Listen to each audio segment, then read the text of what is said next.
आदाब नाजरीन, मैं ज़ीशान रज़वी। नाजरीन, ईद के मुताल्लिक़ अवाम में तजस्सुस बरक़रार है। कई अफवाहें भी बाज़ारों में गर्म हैं कि क़ुरबानी किस तरह से दें, क़ुरबानी का गोश्त किस तरह से डिस्ट्रीब्यूट करें और नमाज ईद किस तरह से अदा की जाए। इस ताल्लुक़ से आज रियासती वज़ीर दाखिला महमूद अली साहब ने भी एक अपना बयान जारी किया था, जिसमें इन्होंने वाज़ेह तौर पर आवाम से अपील की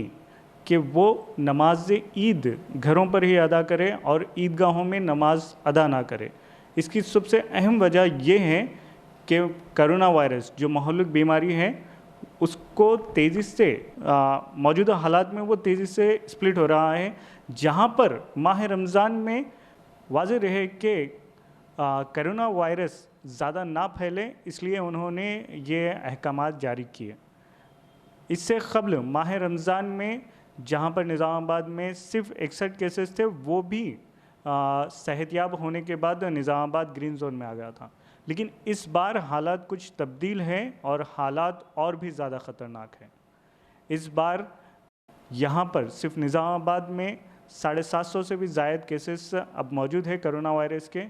जिसकी निशानदही नहीं की गई है। यानी कि क़ब्ल में रेड जोन, कंटोनमेंट जोन, इस तरह के नाम इस्तेमाल करके इलाक़ों को बंद किया गया था और मकानों को आइडेंटिफाई किया गया था कि इस मकान में कोरोना वायरस है। लेकिन इस बार इस तरह की कोई निशानदही नहीं की जा रही है, वजाहत नहीं की जा रही है, जिसके सबब जाने अनजाने में भी लोग कोरोना वायरस का शिकार हो रहे हैं और मरीज़ जो होम क्वारंटाइन हैं वो भी बाज़ा औक़ात बाहर नज़र आ रहे हैं।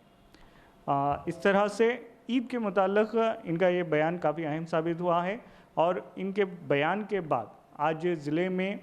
पहली बात तो वक्फ़ बोर्ड जो काफ़ी देर से जागा है और अपने 4 पेजों पर मुश्तमिल ऑर्डर्स और अहकामात जारी किए हैं और आवाम से अपील की है कि हम वो ईद की नमाज घर पर अदा करें और ईदगाह में नमाजें नहीं होगी। इसी तरह इन्होंने आवाम से अपील की है कि ऐसे अफराद जिन्हें थोड़ी सी भी ज़्यादा सर्दी, खांसी, बुखार या फिर ब्रीथिंग प्रॉब्लम यानी कि सांस लेने में दिक्कत हो, ऐसे अफराद अपने आप को आइसोलेट कर लें और नज़दीकी हॉस्पिटल से रब्ता पैदा करें। इसी तरह ईदगाह में जहाँ पर नमाज़ें नहीं हो रही हैं, हम ये बता रहे हैं कि वक्फ़ बोर्ड के क्या अहकामात हैं। वक्फ़ बोर्ड के अहकामात, हिदायतें यही हैं कि पहली, नमाज ईदगाह में अदा नहीं की जाए, क्योंकि ईद के मौके पर आवाम की एक कसीर तादाद जमा होती है और जिसको काबू करना नामुमकिन है, तकरीबन नामुमकिन है। इसी तरह जनरल पब्लिक शुड बी और मसाजिद में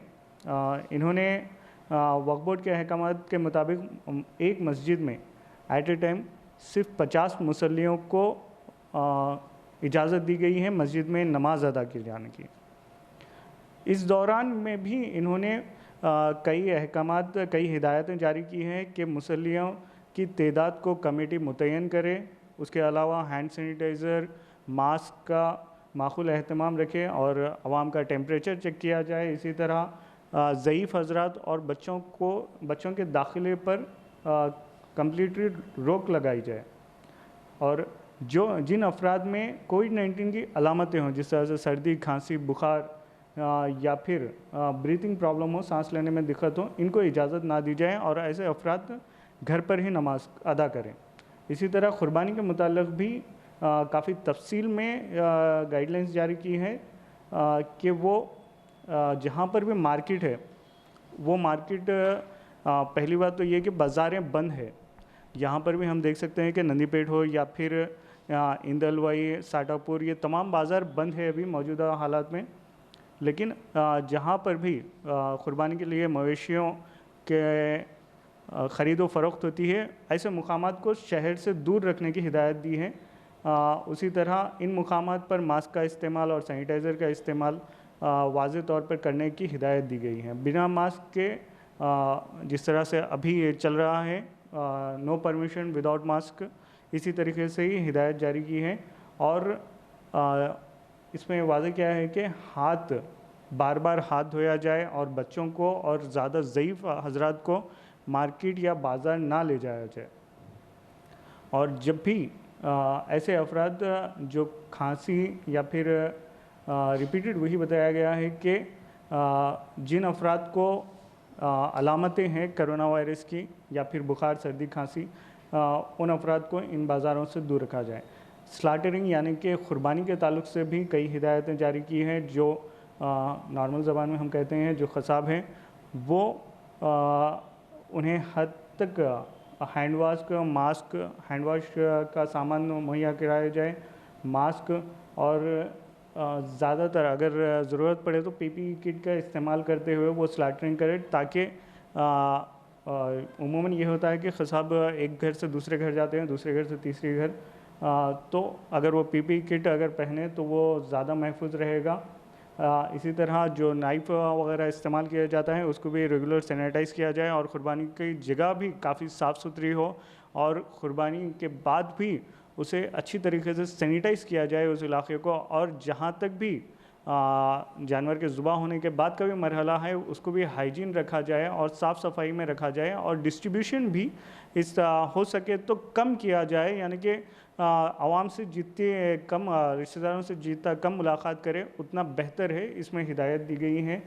और एक बात यहाँ पर बता दूँ कि क़ुरबानी के ताल्लुक़ से ये भी बताया गया है कि क़ुरबानी को स्लाटर हाउस में किया जाए।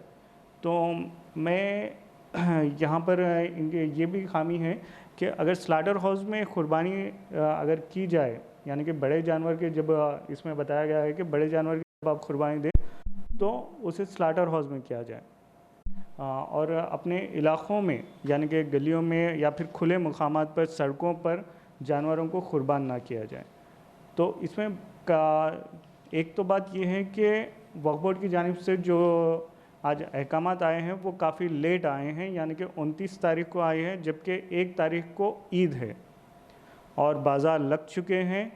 तकरीबन ख़रीदो फ़रोख्त मुकम्मिल होने पर है। उसी तरह ईदगाह कमेटी भी अपने पूरी तैयारी में थी, ईदगाह की साफ़ सफाई भी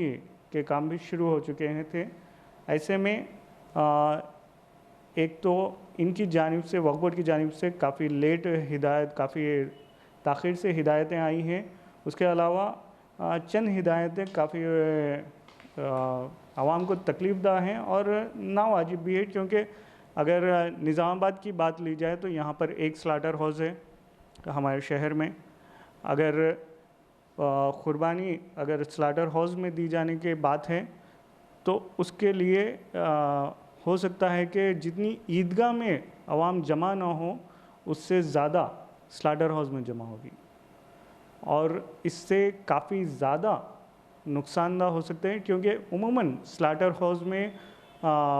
वो सहूलियत आज भी मौजूद नहीं है जिस तरह की सहूलियत वक्फ बोर्ड ने बताई है, जिस तरह से हिदायतें दी है सैनिटाइज़र के और दीगर चीज़ों के मुताल्लिक़, उस तरह के स्लाटर हाउस में आज भी सहूलियत नहीं है। तो वक्फ बोर्ड की जानिब से जो हिदायतें दी हैं बेशक वो काफ़ी हुकूमत अमल कर रही है, और आवाम को भी अपनी ज़िंदगी को महफूज रखने के लिए, अपने अहल व अयाल की ज़िंदगी को महफूज रखने के लिए इन पर अमल करना काफ़ी ज़रूरी है। जहाँ तक बात रही डिस्ट्रीब्यूशन के ताल्लुक़, इन्होंने कहा कि meat distribution of meat should be done maintain strict social distance, यानी कि जब भी आप किसी को रिश्तेदार के घर पर जाएं तो वहाँ पर आप मास्क, ग्लव्स,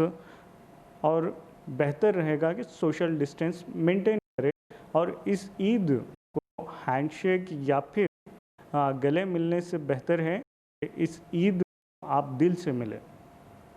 और जहाँ तक भी हो सके, क्योंकि कोरोना वायरस का ख़तरा इस बार पहले से ज़्यादा, कई गुना ज़्यादा बढ़ चुका है। जहाँ पर पहले माह रमज़ान में मरीज़ों की तादाद सिर्फ 61 से 0 हो चुकी थी, इस बार इन मरीज़ों की तादाद 0 से 800 के करीब तक जा पहुँची है, और ये ख़तरा 800 गुना बढ़ चुका है इस बार। ऐसे में आज महकमा पुलिस की जानिब से भी तमाम ईदगाह कमेटियों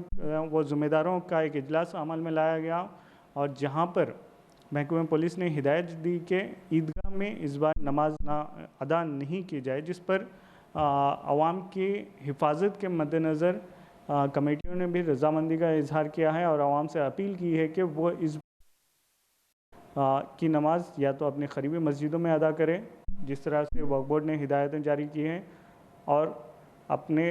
साथ जब भी आप मस्जिद को जाएं अपनी जानिमाज़ ले जाएं और वज़ू भी घर से बना कर ले जाएं। छोटे बच्चों और ज़ईफ़ हज़रात को घर पर ही नमाज अदा करने की हिदायत जारी की।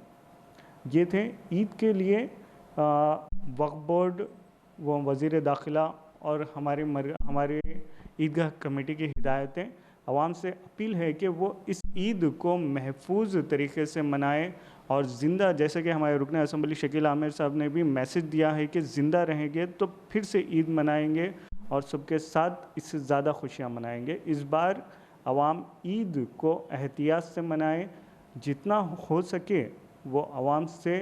महफूज फ़ासले पर रहें और महफूज फ़ासले पर बात करते हुए इस ईद को महफूज अंदाज में मनाएं और अपने अफराद ख़ानदान के साथ इस ईद की खुशियों को दोबाला करें। कैमरामैन इमरान के साथ मैं ज़ीशान रज़वी,